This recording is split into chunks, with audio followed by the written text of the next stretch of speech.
Vaovao politika no entina amintsika manaraka ao anatin'ireto fandaitadiana manaraka ireto. Tsy manana andraikitra firy amin'ny faritra iadiny ireo lehiben'ny faritra ary matsiaro fa miendanja ny fahefana ananan'izy ireo no izany.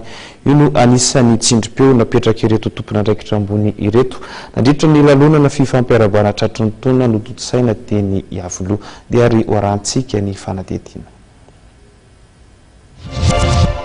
Anisan'ny vondrom-bahoaka paritra Tsinjaram-pahefana voafaritra ao anatin'ny lalam-panorenana ny faritra atao aorian'ireo fihaonana ny CCS tamin'ny tompon'andraikitra Isantsokajiny sy ny manam-pahefana eto amin'ny firenena dia nitranga ary nisy ny tsiro-peo fa amavanana matetika ny andraikitry ny faritra ary tsy dia misy loatra ny andraikitra sanin'izy ireo eo amin'ny sehatra ny fampandrosoana. Raha ny fanazavana voaray dia ny rafitra ratsamangaiky ny fanjakana amin'ny faritra no lasa mahazo tombony betsaka ao anatin'ny pakiady fampandrosoana.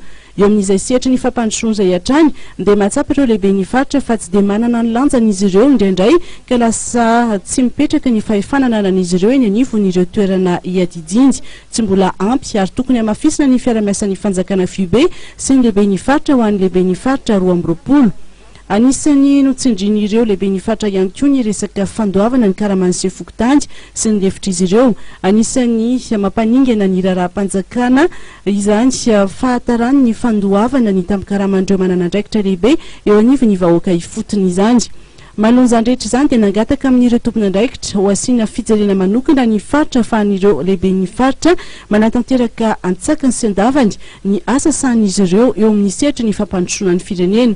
Vory teto Antananarivo tokoa ireo lehibe ny faritra 2020 manerana ny Madagasikara nandritra ny lanonana fiaparabanana tratry ny taona ho an'ny filohan'ny Repoblika sy ny vadiny Nizolo Mahalasa teo. Fotoana ihany koa nitondrandreo lehibe ny faritra ny etaetany tany amin'ireo tompon'andraikitra lehibe ny fahefana.